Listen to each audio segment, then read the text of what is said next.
नमस्कार मित्रों, मैं सुमंत कुमार आप सभी का अविरल एकेडमी ऑनलाइन क्लासेस में स्वागत करता हूं। मित्रों, आज हम वाक्यांश के लिए एक सूत्र पर चर्चा करेंगे।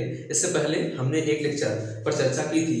अगर आप उसका दोहराव करेंगे तो आपको डेफिनेटली बहुत ज़्यादा आपको बेनिफिट मिलने वाला है। ठीक है, तो आइए शुरू करते हैं आज का ये महत्वपूर्ण लेक्चर। ठीक है, तो आज हम लोग जो कुछ यहाँ पर जो हमने लिखा है वो काफ़ी महत्वपूर्ण शब्द हैं। ठीक है, और इन पर हम चर्चा करेंगे और आप समझेंगे कि पेपर में वाक्यांश के लिए शब्द जो आते हैं वो आपको यहाँ से काफ़ी मददगार साबित होंगे। तो पहला शब्द है परिमेय, जिसे मापा ना जा सके। जिसे मापा ना जा सके उसको परिमेय कहा जाता है। जिसे मापा ना जा सके उसे क्या कहा जाता है? परिमेय कहा जाता है। ठीक है, या जिसका माप तोल ना किया जा सके उसे जिसे मापा जा सके उसे परिमेय कहते हैं। जिसे मापा ना जा सके उसे अपरिमेय कहते हैं। तो यहाँ पर मित्रों परिमेय शब्द है, अर्थात जिसका माप तौल किया जा सके। ठीक है, अगला है दामोदर। दामोदर अर्थात पर्यायवाची है विष्णु की।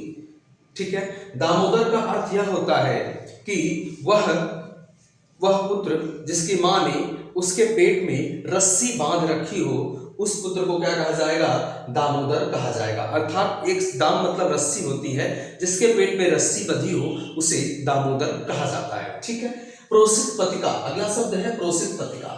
एक होता है आगत पतिका, एक होता है प्रोसित पतिका। वह स्त्री जिसका पति हाल ही में परदेश गया हो उसे प्रोसित पतिका कहते हैं। वह स्त्री जिसका पति हाल ही में परदेश से लौटा हो उसे आगत पतिका कहते हैं। ठीक है, तो प्रोसित पतिका का यहाँ तात्पर्य यह है कि वह स्त्री जिसका पति अभी हाल ही में कहाँ लौटा हो?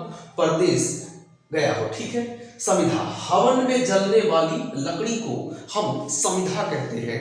हवन में जलने वाली लकड़ी को हम समिधा कहते हैं। ठीक है, जबकि हवन में जलने वाली सामग्री को हवि कहा जाता है। क्या कहा जाता है? हवि शब्द इस्तेमाल किया जाता है। हवन में जलने वाली लकड़ी को जो हवन में जलने वाली सामग्री होती है उसे हवि कहा जाता है, जबकि हवन में जलने वाली लकड़ी को समिधा कहा जाता है। क्या कहा जाता है? समिधा कहा जाता है। अगला शब्द है प्रपर्ण। प्रपर्ण मतलब गिरे हुए पत्ते। प्रपर्ण मतलब होता है जो पत्ते गिरे हुए हों या गिरे हुए पत्तों को हम प्रपर्ण कहते हैं। ठीक है, प्रपर्ण कहते हैं। कृतार्थ, जो किए गए कार्यों से संतुष्ट हो जाए उसे कृतार्थ कहते हैं। किए गए कार्यों से जो संतुष्ट हो उसके लिए वाक्यांश के लिए एक शब्द क्या आता है? कृतार्थ। तो किए गए कार्यों से जो संतुष्ट हो उसके लिए वाक्यांश के लिए एक शब्द आता है कृतार्थ। अगला शब्द है पार्थिव।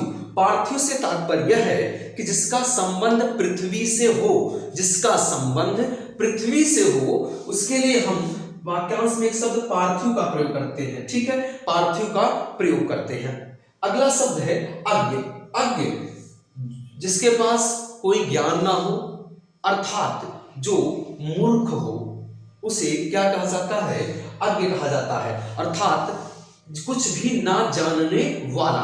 तो अगर आपसे पूछा जाए कुछ भी ना जानने वाले को क्या कहा जाता है? अज्ञ कहा जाता है।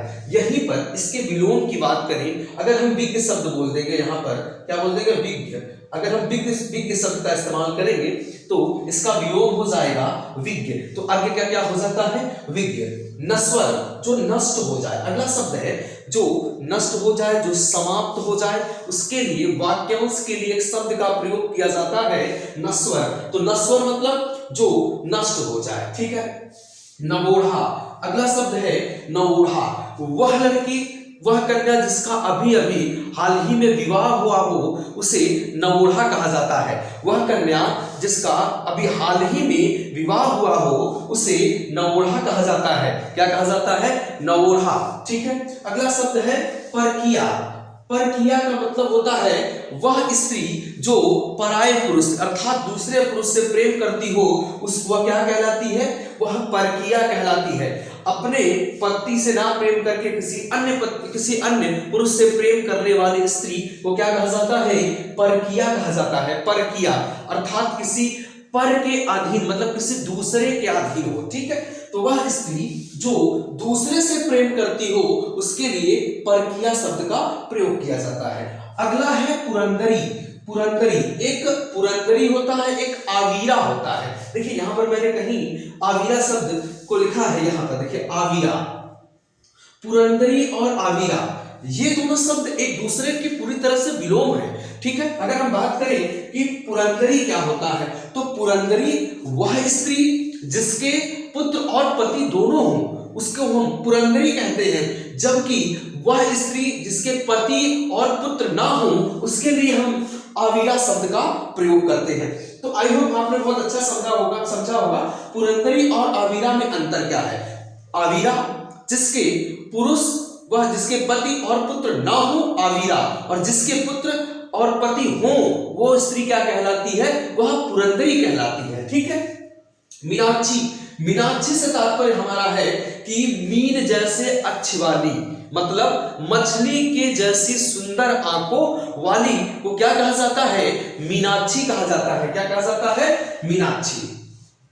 अगला शब्द है काली सूची। काली सूची नियम के विरुद्ध और असामाजिक कार्यों वालों की सूची क्या कहलाती है, काली सूची कहलाती है। नियम के विरुद्ध असामाजिक कार्यों वालों की सूची क्या कहलाती है, काली सूची कहलाती है। ठीक है, ध्यान रखिएगा। और अवैध कार्य करने वालों की सूची अवैध सूची कहलाती है। अवैध कार्य करने वाले की जो सूची है वो क्या कहलाती है, अवैध सूची कहलाती है। जबकि नियम के अनुकूल कार्य करने वाले लोगों की सूची क्या कहलाती है, श्वेत सूची। जो लोग नियम के अनुकूल कार्य करते हैं, अर्थात नियम के तहत वर्क करते हैं, कार्य करते हैं, उन्हें क्या कहते हैं, उन्हें श्वेत सूची कहा जाता है। उसे करने वालों को क्या कहलाता है, श्वेत सूची। ठीक है, उनके लिए जो तैयार की गई सूची है वो क्या कहलाती है, श्वेत सूची कहलाती है। आवीरा मैंने बता ही दिया था, वह स्त्री जिसके पति और पुत्र दोनों ना हो। ठीक है, अपव्यय, अधिक खर्च करने वाला। अधिक खर्च करने वाले के लिए वाक्यांश में एक शब्द का प्रयोग होता है अपव्यय। अपव्यय का मतलब होता है जो अधिक खर्च करता हो। ठीक है, अधिक खर्च करने वाले के लिए हम अपव्यय शब्द का प्रयोग करते हैं। इसका विलोम होता है मितव्यय। अपव्यय का मतलब होता है अधिक खर्च करने वाला, जबकि कम खर्च करने वाले को हम क्या कहते हैं, मितव्यय कहते हैं। क्या बोलते हैं, मितव्यय। और जो बहुत कंजूसी से खर्च करता हो उसके लिए हम कृपण शब्द का प्रयोग करते हैं। किस शब्द का प्रयोग करते हैं, कृपण। कृपण, कृपण मतलब बहुत कंजूसी से खर्च करने वाला।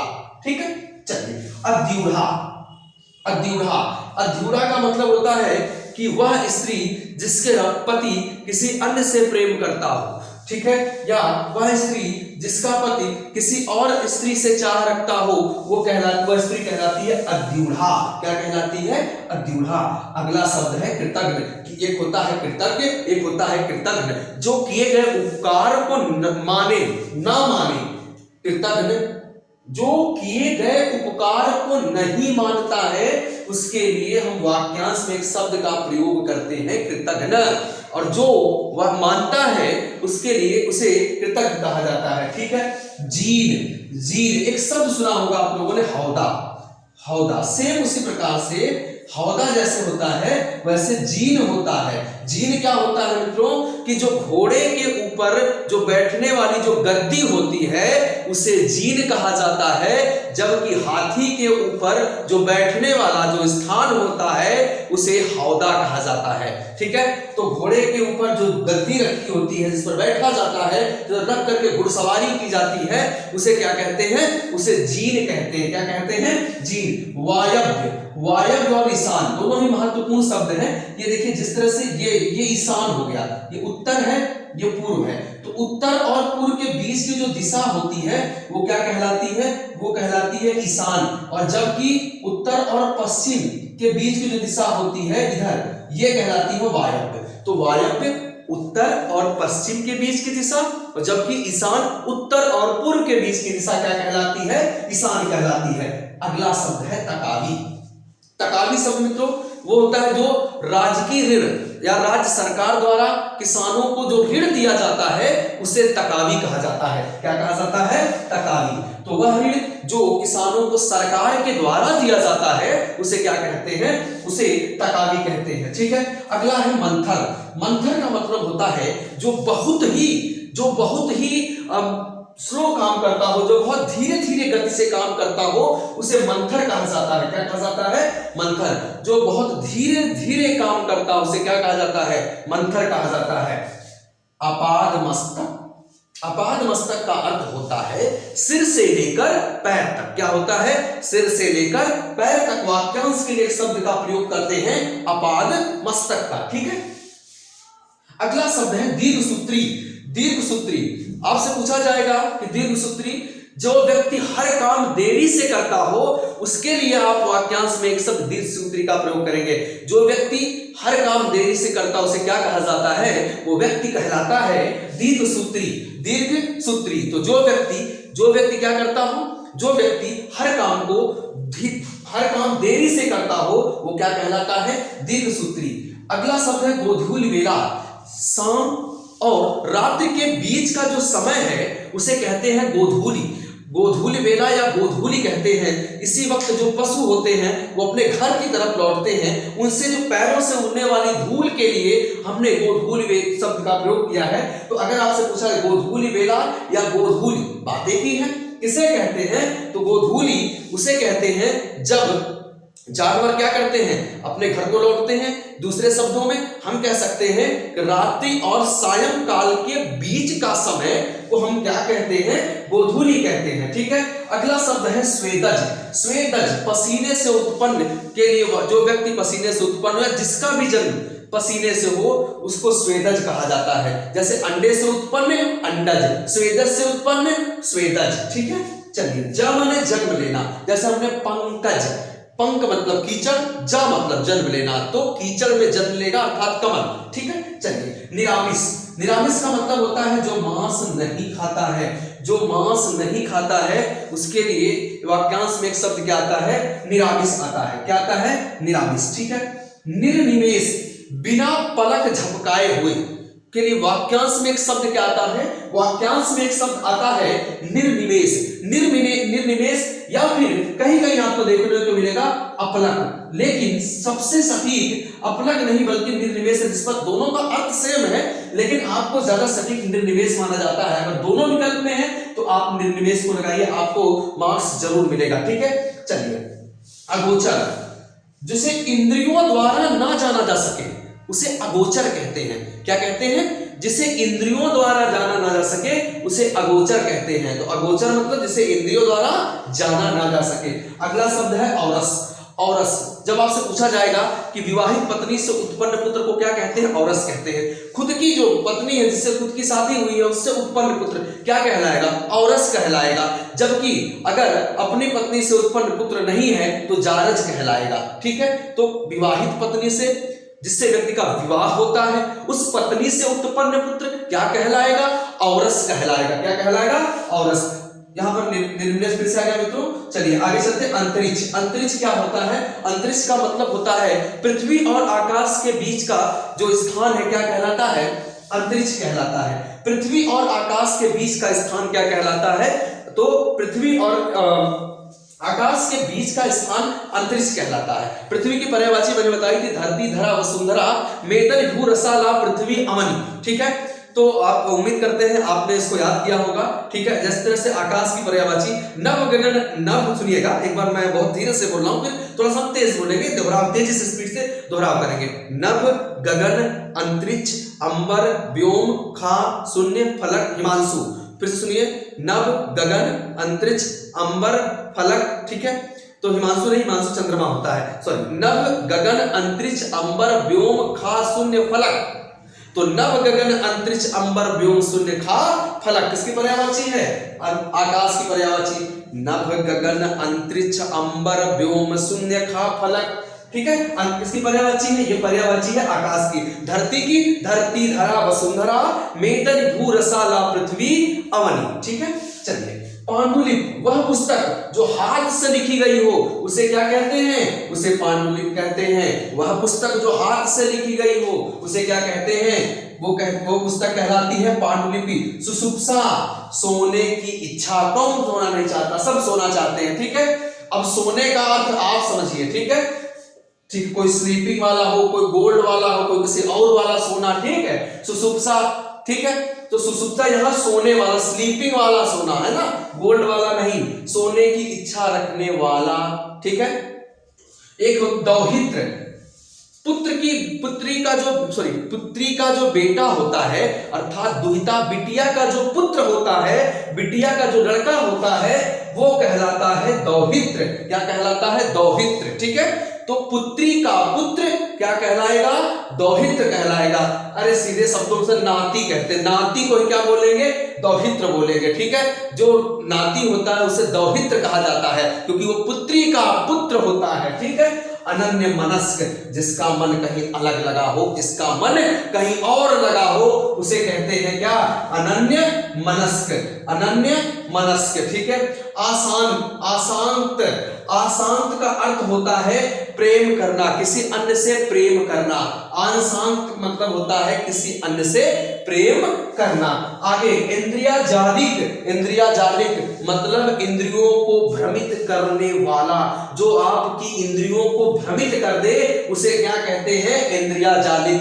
जो आपकी इंद्रियों को क्या कर दे? भ्रमित कर दे, आपकी इंद्रियों पे नियंत्रण ना रखे, जो रखने दे वो कहलाएगा इंद्रियाजालिक। अगला शब्द है उच्छिष्ट। उच्छिष्ट खाना खाने के बाद जो थाली में अन्न बचता है उसे क्या कहते हैं? उच्छिष्ट कहते हैं। साधारण शब्दों में हम उसे जूठा बोलते हैं। ठीक है। बचा हुआ भोजन को भी उच्छिष्ट कहते हैं। ऐसरा का अर्थ होता है सांसारिक वस्तु प्राप्त करने की इच्छा। सांसारिक वस्तु प्राप्त करने की इच्छा क्या कहलाती है? ऐसरा कहलाती है। क्या कहलाती है? ऐसरा कहलाती है। सांसारिक वस्तु को प्राप्त करने की इच्छा क्या कहलाती है? ऐसरा कहलाती है।